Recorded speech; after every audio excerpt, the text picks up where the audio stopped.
Sean, this is something we haven't done in 8 years. Talk about a bowl game. It's Nebraska. It's Boston College. Just sum up the week leading up to this point as we get ready for the Huskers and the Eagles. Well, it's been a full workload for Nebraska. They got out here Monday, and immediately Matt Rule set the tone. They conducted a practice when they landed at the New York Giants training facility.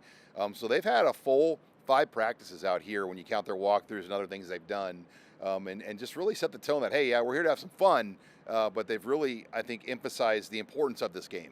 No question about it. And they've done some sightseeing, too. They got to check out the New York Knicks on Christmas Day. They had a big snowball fight in Central Park. So they've been busy. They actually had a somber moment visiting the 9/11 memorial as well. But in terms of the football, what has stood out from practice that you saw over at Fordham?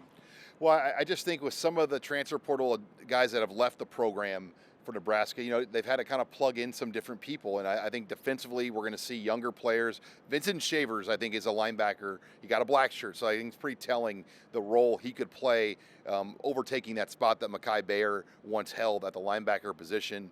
But I think in general, it's that defensive front seven. What does that picture look like, especially if Ty Robinson and Nash Huntmacher are on a snap count where they might only go half the game? So that's, to me, the biggest thing to watch in this game. But with the news on the Boston College, and I think it really does change the feel of this game, that you think the Huskers have a great chance to win. Yeah, we'll get to the BC thing in a minute, but I first want to stay on the defense with the black shirts. John Butler's had to do a juggling act. He's been all over the defensive unit, taking over some new roles and kind of keeping everything together. Matt Rule saying on the Zoom he's been a busy man. Yeah, John Butler stepping in for Tony White, and I think he's a much more aggressive defensive coordinator. I wouldn't be surprised if we saw him get after the quarterback a little more, especially now knowing Boston College is going to be without their 6'8" right tackle.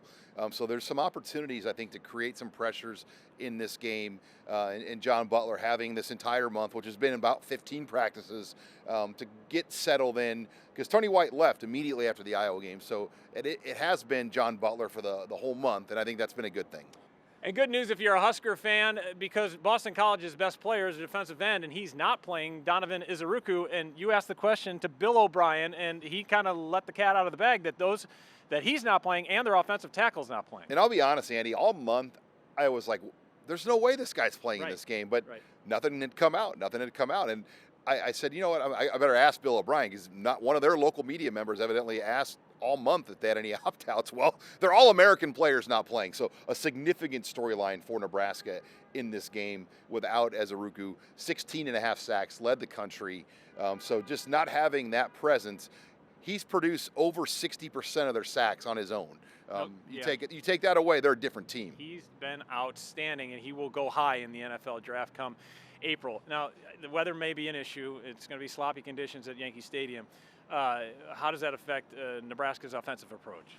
It's a grass field, it's a baseball diamond, so there's always an X factor. What will the surface be like in a venue that doesn't usually play events in December?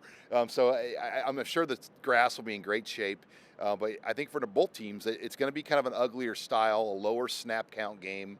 Probably an 8-possession, 60-snap count type game. And I think for Nebraska, they've got to maximize their red zone opportunities. And kicking in a baseball venue, too, with winds and directions, you never know what you're going to get in a place like this, too, because I don't envision it being a great day for kickers either. Yeah, this is the first time in 26 years the Huskers are playing in an MLB stadium for a football game. And Matt Rule, though, did comment that it's a perfectly aligned stadium. Sometimes you got to squeeze stuff in, like at Wrigley, you got to kind of go opposite ways sometimes. So this venue should be a pretty interesting one. And we talked about opt-outs, and Nebraska's had a couple guys not say that they're not going to play, but for the most part, it's all systems go, right? Yeah, Isaiah Naor was the one, but he hadn't practiced all month, so he really was opted out since the Iowa game. And the portal guys have all moved on, and that's the norm. It's very rare for a guy that enters the portal to play in a bowl game. Now, Jack McAllister, Nebraska's new punter edition, he's going to actually play in the Sun Bowl for Washington before coming here, but in general, that's the norm. So I think for Nebraska, they've managed it pretty well. On offense, we're going to see more Ja'Cory Barney. I think the Naor opt-out at least paves the way for more Ja'Cory Barney, more Jalen Lloyd, and even Carter Nelson. And finally, Heinrich Harburg, obviously, he's been a big storyline this week.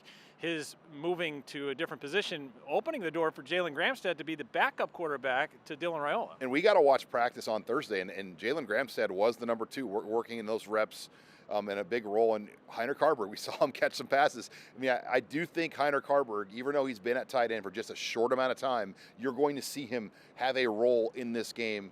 I would not be surprised if he came down with a few catches and had at least maybe a play of impact. He is one of the more athletic, faster guys on the field. When they time the miles per hour, his mile per hour speed is as fast as any player on the Nebraska team. And finally, how big of a game is this? I mean, you know, if you're a national college football fan, you're looking Nebraska and Boston College, but locally, there's a big difference between 6-7 and 7-6.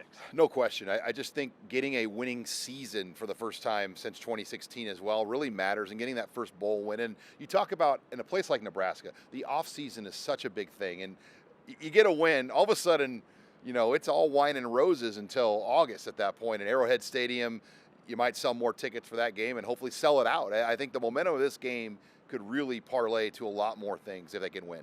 We'll find out what happens. The Huskers, a slight favorite over Boston College. It's Nebraska and Boston College in the Pinstripe Bowl, 11 a.m. kick. It's on KETV.